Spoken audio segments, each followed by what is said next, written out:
Hello beautiful people, welcome to yet another beautiful and an informative video of Triple I Commerce Academy.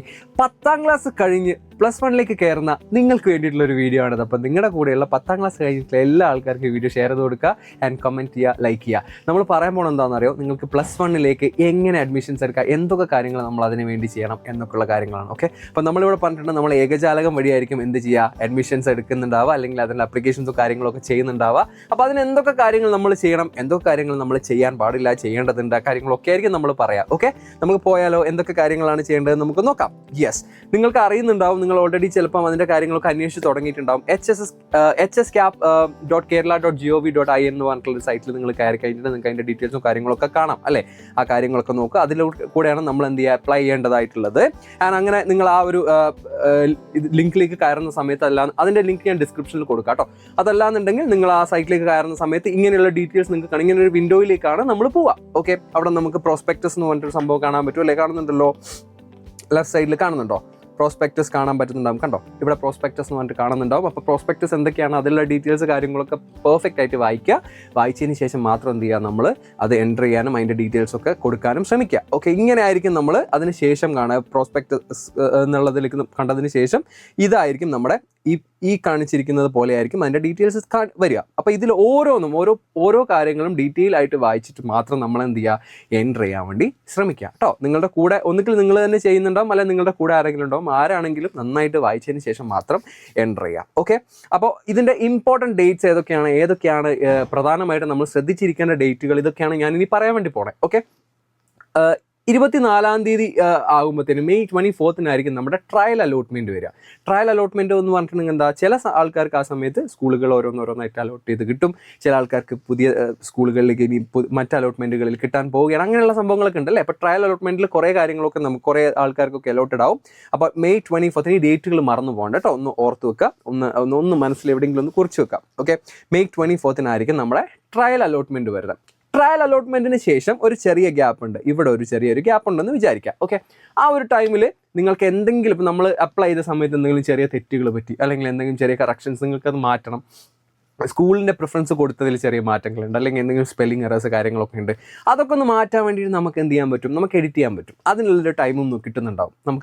അപ്പോൾ അതൊന്ന് ശ്രദ്ധിക്കുക, ഏത് സമയം മുതൽ ഏത് ദിവസം വരെയാണ് നമുക്കത് ടൈം കിട്ടുന്നതെന്നൊക്കെ ഒന്ന് ശ്രദ്ധിച്ചിരിക്കണം കേട്ടോ. അതൊക്കെ നോക്കി ചെയ്യുക. അത് കഴിഞ്ഞിട്ടുണ്ടെന്നുണ്ടെങ്കിൽ നമുക്ക് ചിലപ്പോൾ ചെയ്യാൻ പറ്റിയെന്ന് വരത്തില്ല. അപ്പം ട്രയൽ അലോട്ട്മെൻറ്റിന് ശേഷമായിരിക്കും അങ്ങനെയുള്ളൊരു എഡിറ്റിങ്ങിനുള്ള സ്കോപ്പ് വരിക. അതൊന്ന് ശ്രദ്ധിച്ചിരിക്കുക. പിന്നീട് അതിന് ശേഷമായിരിക്കും നമ്മുടെ ഫസ്റ്റ് അലോട്ട്മെൻറ്റ് വരുന്നത്. ഫസ്റ്റ് അലോട്ട്മെൻറ്റിൽ മോസ്റ്റ് പ്രോബബ്ലി ട്രയൽ അലോട്ട്മെൻറ്റിൽ കിട്ടിയ സ്കൂളുകളോ ഒക്കെ തന്നെ ആയിരിക്കും, ചില ആൾക്കാർക്ക് അതല്ലാത്ത സ്കൂളുകൾ കിട്ടാം. അപ്പോൾ അതൊക്കെ ഒന്ന് നോക്കി വെക്കുക. June 2 നമ്മുടെ ഫസ്റ്റ് അലോട്ട്മെൻറ്റ് വരുന്നത്. ഓക്കെ, ഈ ഡേറ്റുകൾ മറന്നു പോകണ്ട. അതുകൊണ്ടാണ് ഞാൻ ഒന്നും കൂടെ മൂന്നാമത് ഒന്നും കൂടെ പറഞ്ഞുകൊണ്ടിരിക്കട്ടെ കേട്ടോ. അതിനുശേഷം ഫസ്റ്റ് അലോട്ട്മെൻറ്റിനും ശേഷം നമുക്ക് സെക്കൻഡ് അലോട്ട്മെൻറ്റ് ഉണ്ട്, പിന്നെ തേർഡ് അലോട്ട്മെൻറ്റ്, ഇങ്ങനെ കുറേ അധികം അലോട്ട്മെൻറ്റുകളാണ് വരാനുള്ളത്. ചിലപ്പോൾ 4th ഉം 5th അലോട്ട്മെൻറ്റ് ഉണ്ടാവും, അങ്ങനെ വന്നിട്ടുണ്ട്. പക്ഷേ നമുക്ക് ഇത്ര അലോട്ട്മെൻറ്റ് ഉണ്ടാവുമെന്ന് കറക്റ്റായിട്ട് പറയാൻ പറ്റില്ല.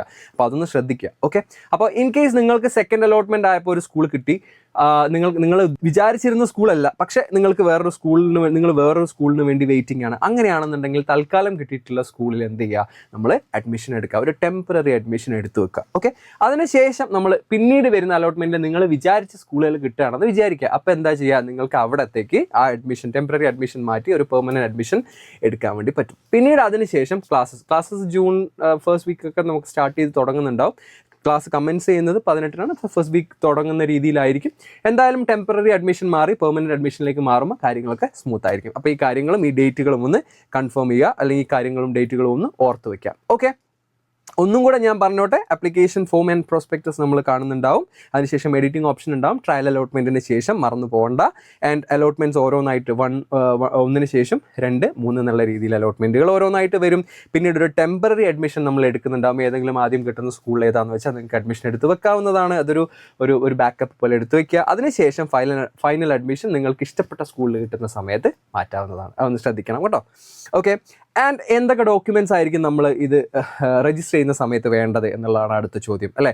എന്തൊക്കെ കാര്യങ്ങളാണ് വേണ്ടത്? SLCയോ THSLCയോ അല്ലെങ്കിൽ CBSEയോ ഏതാണ് നിങ്ങൾ പാസ്സായതെന്ന് വെച്ചാൽ അതിൻ്റെ സർട്ടിഫിക്കറ്റ് നമ്മൾ എടുത്തു വെക്കേണ്ടത് വളരെ അത്യാവശ്യമാണ്. അത് മറന്നു പോകരുത്, അത് അത്യാവശ്യമാണ്, അത് അപ്ലോഡ് ചെയ്യേണ്ടതായിട്ട് വരും ആണല്ലോ. പിന്നെ എക്സ്ട്രാ കരിക്കുലർ ആക്ടിവിറ്റീസ് ഉണ്ടാവുമല്ലോ. നിങ്ങൾക്ക് എന്തെങ്കിലും എക്സ്ട്രാ കരിക്കുലർ ആക്ടിവിറ്റീസിൻ്റെ ഭാഗമായിട്ടുണ്ട് എന്നുണ്ടെങ്കിൽ അതിൻ്റെയൊക്കെ പ്രൂഫ് നിങ്ങൾ എന്ത് ചെയ്യുക, എടുത്തു വെക്കുക. അപ്ലൈ ചെയ്യുന്ന സമയത്ത് അതിൻ്റെയൊക്കെ പ്രൂഫ് നമ്മൾ അപ്ലോഡ് ചെയ്യേണ്ടതായിട്ട് വരും. അപ്പോൾ എക്സ്ട്രാ ക്രെഡിറ്റ് കിട്ടും. അതുകൊണ്ട് അത് മറന്നു പോകണ്ട, ഒന്ന് ആലോചിച്ച് വെക്കാം. പിന്നെ എക്സ് സർവീസ് അല്ലാന്നുണ്ടെങ്കിൽ ഏതെങ്കിലും ജവാൻ അങ്ങനെ എന്തെങ്കിലും സംഭവങ്ങൾ അഡീഷണൽ ആയിട്ട് പോയിന്റ്സ് കിട്ടുന്ന സംഭവങ്ങൾ ഉണ്ടെന്നുണ്ടെങ്കിൽ അതും കൂടെ ഒന്ന് ആലോചിച്ച് വെക്കുക, അതും കൂടെ ഒന്ന് എടുത്ത് വെക്കുക. ഓക്കെ. ആൻഡ് അതിനുശേഷം നമ്മൾ ചെയ്യേണ്ടത്, നിങ്ങളിപ്പോൾ സ്പോർട്സിലോ അല്ലെങ്കിൽ യൂത്ത് ഫെസ്റ്റിവലിലോ സയൻസ് റിലേറ്റഡ് ആയിട്ട് എന്തെങ്കിലും പ്രോഗ്രാമിലോ കലോത്സവങ്ങളിലോ ഒക്കെ പാർട്ടിസിപ്പേറ്റ് ചെയ്തിട്ടുണ്ടെന്നുണ്ടെങ്കിൽ അതിൻ്റെയും സർട്ടിഫിക്കറ്റുകളൊക്കെ ഒന്ന് എടുത്ത് വെച്ചോ. കാരണം അതൊക്കെ നമുക്ക് എക്സ്ട്രാ പോയിന്റുകളാണ്. അപ്പോൾ അതൊക്കെ നമുക്ക് എന്ത് ചെയ്യാം, അതൊക്കെ ആഡ് ചെയ്ത് വിട്ട് കൂടുതൽ പോയിന്റ്സുകൾ ക്രെഡിറ്റുകൾ സ്കോർ ചെയ്യാൻ വേണ്ടി പറ്റും. അപ്പോൾ അതൊന്ന് ആലോചിക്കുക കേട്ടോ, അതൊന്ന് മനസ്സിൽ വെക്കുക.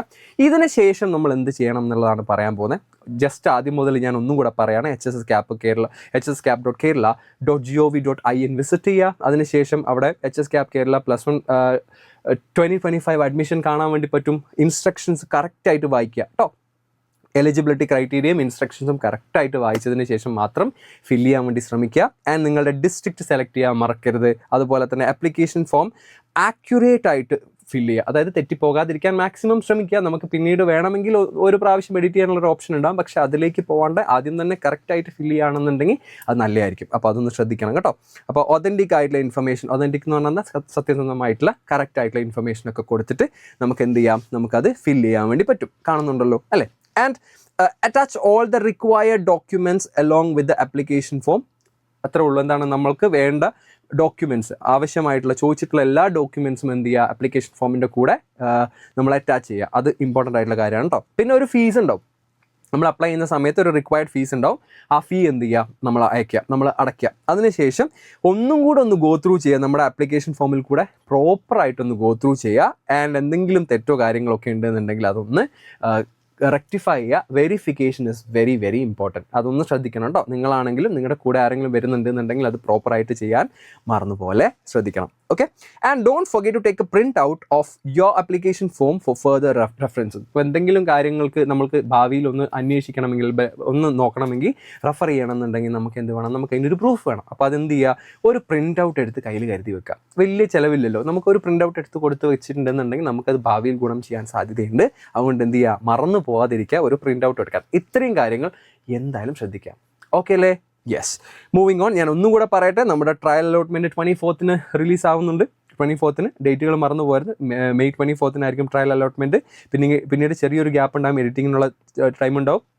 അത് കഴിഞ്ഞ് June 2 ഫസ്റ്റ് അലോട്ട്മെൻറ്റ്. പിന്നീട് സെക്കൻഡ് അലോട്ട്മെൻറ്റ് എപ്പോഴാണ് വരുന്നത് ഓർമ്മയുണ്ടോ? സെക്കൻഡ് അലോട്ട്മെൻറ്റ് വരുന്നത് June 10 അതുപോലെ തേർഡ് അലോട്ട്മെൻറ്റ് June 16 വരിക. ഈ രീതിയിലായിരിക്കും നമ്മുടെ ഡേറ്റുകൾ വരുന്നുണ്ടാവുക. ഒന്ന് നോട്ട് ചെയ്ത് വെക്കാം. Okay. And thank you so much. നല്ല രീതിയിൽ നിങ്ങൾ ഇഷ്ടപ്പെട്ട സ്കൂളുകളിൽ നിങ്ങൾക്ക് അഡ്മിഷൻ കിട്ടട്ടെ, നല്ല രീതിയിൽ നിങ്ങൾക്ക് എക്സൽ ചെയ്യാൻ പറ്റട്ടെ. Thank you so much for watching the video. Good luck and have fun. Thank you. Thanks for watching.